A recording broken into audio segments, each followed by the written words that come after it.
अस्सलामुअलैकुम व आदाब नाजरीन। जैसे कि आप सबको मालूम है कि आज इविक्शन ड्राइव को लेकर जो है वो पूरे स्टेट में जो है वो उथल पुथल मची हुई है और लाखों कनाल की ज़मीन जो है वो अभी तक कब्जे से जो लोगों के हैं उनसे जो है वो छुड़ाई गई है, जिसमें साबका ministers, bureaucrats, police officials, government employees और आम लोग भी जो है वो शामिल है। अभी तक जो ऑफिशियल डाटा आया है उसके मुताबिक 10 लाख कनाल से भी ज़्यादा स्टेट और काचराई लैंड से जो है वो इविक्शन की गई है। और मैं आपको एक बात बताऊंगा और आज हम डिस्कशन करेंगे कि इसके बाद जो है वो क्या होगा। जो गवर्नमेंट का नया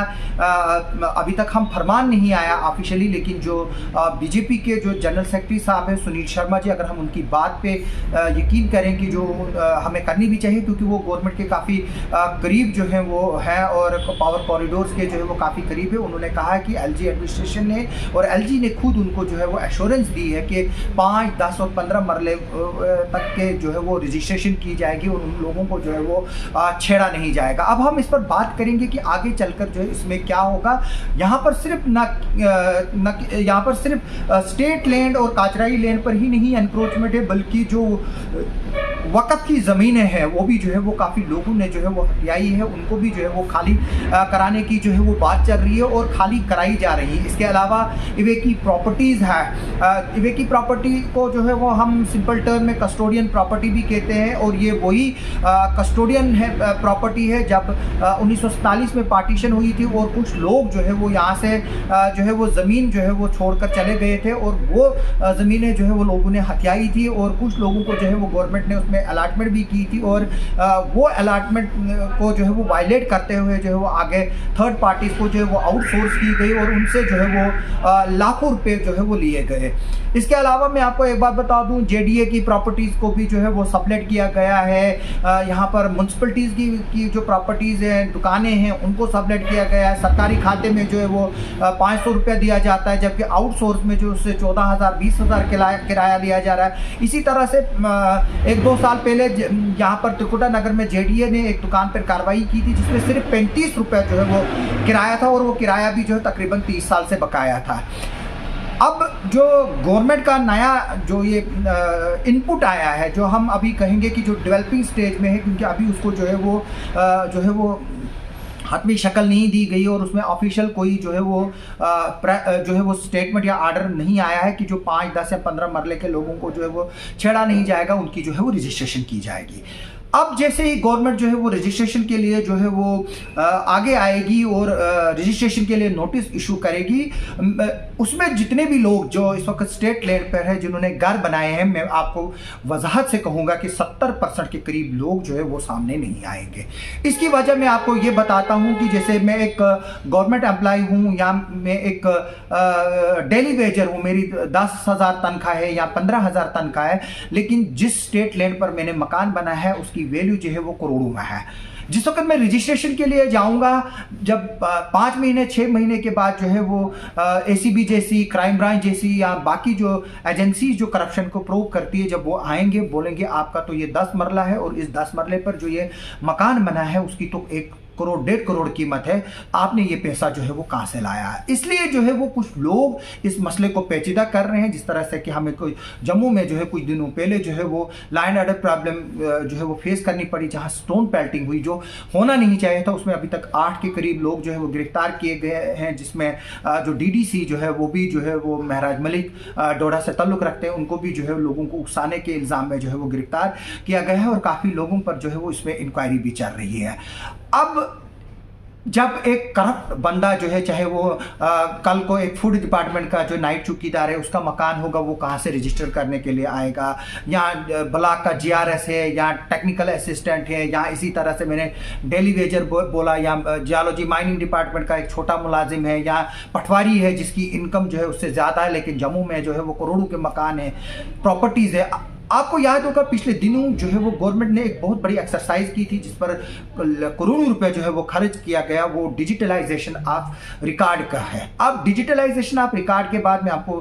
बता दूं कि अब गवर्नमेंट के पास जो है वो पूरा डाटा आया है, क्योंकि आज से पहले जो अब पटवारी को अगर कोई तहसीलदार या डीसी लिखता कि मुझे फलानी खसरे नंबर की जो है वो डिटेल दे दो, वहां पर इस वक्त क्या मौजूद है, अगर वहां किसी के बंदे का 4 मंजिला मकान बना होता तो पटवारी साहब जो है या कोई रेन्यू का ऑफिशियल वहां लिखता था कि वहां खाली जमीन पड़ी। लेकिन अब आप जम्मू की डीसी या किसी भी जो यूनियन टेरिटरी जम्मू कश्मीर की 20 डिस्ट्रिक्ट है यहाँ पर, उनमें से किसी को भी जो है वो अब आप ये चीज़ नहीं बता सकते हो, क्योंकि जो डीसी साहिबान हैं उनके पास जो है वो एक कंप्यूटर है, कंप्यूटर में ऐप है, फिर वहाँ से जो है वो कैमरे के जरिए जो है वो उस जगह को फोकस कर सकते हैं जिस भी खसरा नंबर को उनको देखना होगा, और अब जो है वो रेन्यू ऑफिशियल कोई गलत रिपोर्ट जो है वो नहीं दे सकता है। दूसरी बात जो है कि जब ये रजिस्ट्रेशन आएंगी वही मुलाजिम वहां बच पाएगा जिसने ये प्रॉपर्टी जो है अपने प्रॉपर्टी स्टेटमेंट में जो है वो दिखाई होगी, क्योंकि काफ़ी लोग अब आने वाला वक्त आएगा कि लाखों करोड़ों की तादाद में जो घर हैं, ज़मीनें हैं, वो अनक्लेम्ड रहेंगी, क्योंकि मुलाजिम जो है या बिजनेसमैन जो है, क्योंकि बिजनेसमैन भी जो है वो 2 तरह के, एक टैक्स देते हैं, दूसरे टैक्स नहीं देते। अगर कल को मैं क्लेम करता हूं मैं बिजनेसमैन था और मेरे पास करोड़ों की प्रॉपर्टी, उस वक्त मेरे को जो इन्वेस्टिगेटिंग एजेंसीज है, एक्साइज डिपार्टमेंट है या आप कीजिए जो इनकम टैक्स रिटर्न डिपार्टमेंट है, वो मेरे पास आएंगे, बोलेंगे आप अपना आईटी रिटर्न्स दिखाइए, आपने इतनी करोड़ों की प्रॉपर्टी बनाई है, आपका आईटी रिटर्न कहाँ है, तो वहां पर जो है वो मैं फेल हो जाऊंगा। इसी तरह से जो है वो अब काफ़ी मकान जो स्टेट लैंड पर इस वक्त बने हैं वो अनक्लेम्ड रहेंगे और सिर्फ उनको वही लोग क्लेम करेंगे जो लोग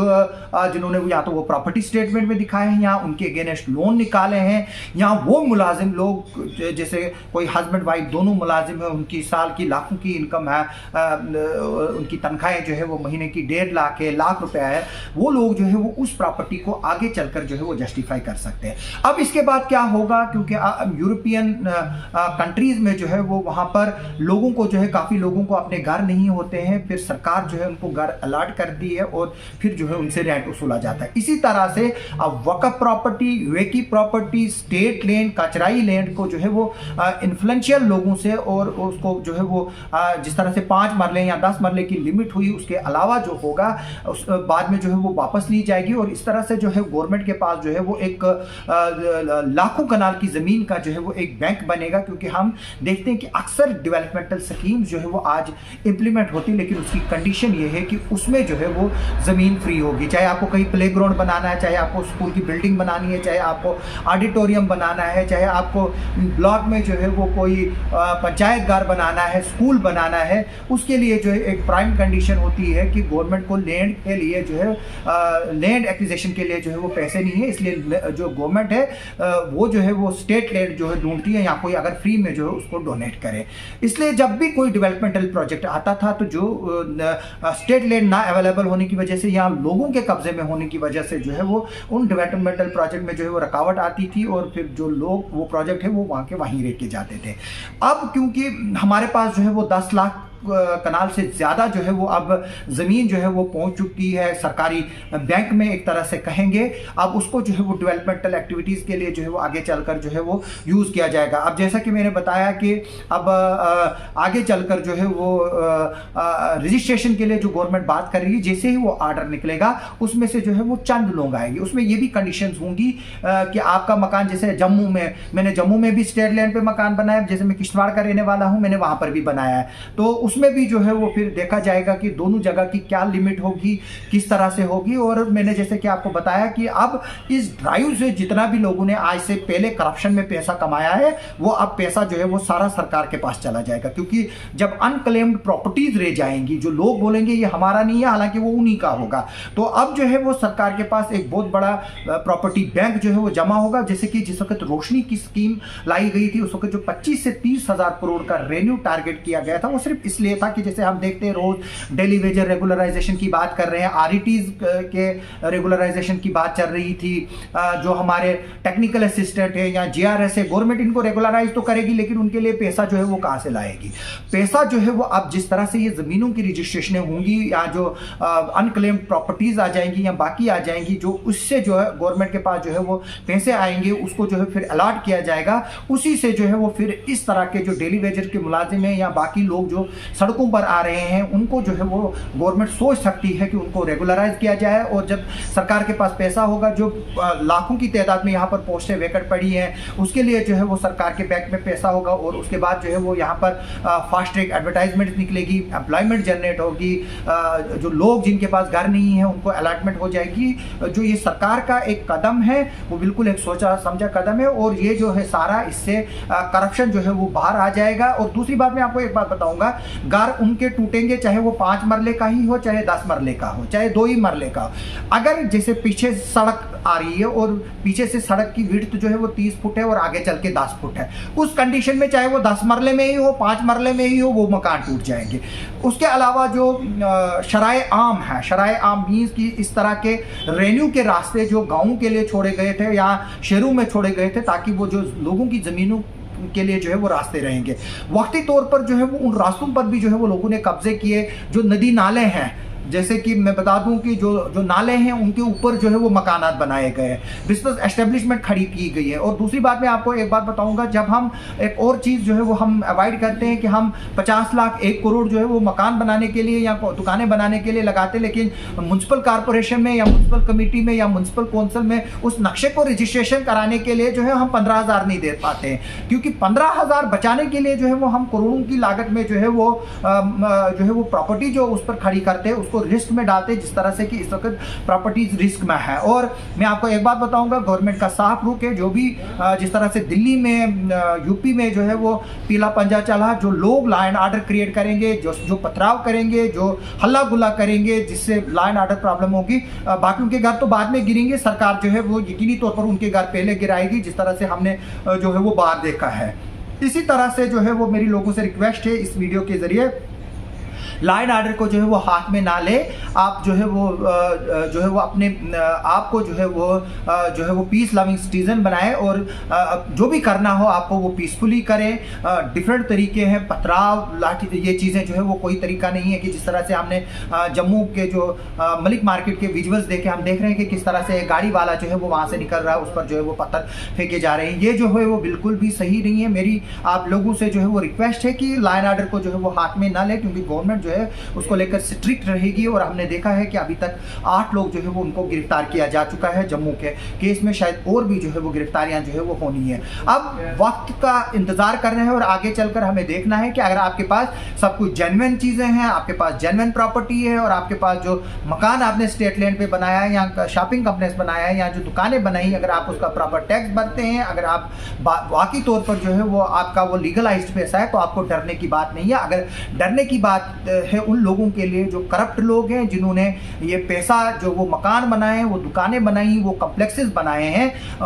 वो जो है वो करप्शन के पैसे से बनाई है। मेरी गवर्नमेंट से रिक्वेस्ट है कि मैं फिर गवर्नमेंट से एक रिक्वेस्ट भी करना चाहूँगा कि जहाँ पर नेसेसरी नहीं है वहाँ पर डिमोलिश ना करें, अलबत्ता उसको टेक ओवर करें। जिस तरह से कश्मीर में कुछ दुकानों को जो है वो टेक ओवर किया गया और उसके बाद जो वो दुकानदार थे उनको ये इंस्ट्रक्शन दी गई कि ये किराया जो है वो कंसर्न जैसे म्युनिसिपल कमेटी है उसमें डिपॉजिट किया जाए या सरकारी खजाने में जो है वो डिपॉजिट किया जाए, क्योंकि लाखों की तादाद में अगर हम पूरे जम्मू कश्मीर में देखेंगे तकरीबन 5 से 10 लाख के करीब ऐसे मकान होंगे जो काचराई पे, घास चराई पे, फॉरेस्ट लैंड पे, इवे की प्रॉपर्टी पे, वक्फ प्रॉपर्टी पे, स्टेट लैंड पे जो है वो बने हैं।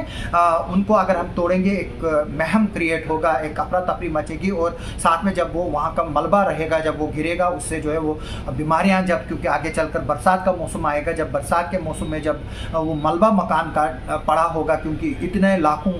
मकानों का जो है वो मलबा हम कहीं डिस्पोज आप नहीं कर सकते हैं, तो उस पर जो है वो फिर बीमारियां फैलेंगी, उससे बचने की ज़रूरत है। और जहाँ पर कोई शराए आम है, जहाँ पर कोई नाला है, जहाँ पर कोई सड़क की एनक्रोचमेंट है, गवर्नमेंट को हम वेलकम करेंगे कि वो उस तरह के की जो कंस्ट्रक्शन है इन एरियाज़ में उनको जो है वो डिमोलिश करे। आप सबका सुनने के लिए और देखने के लिए बहुत बहुत शुक्रिया।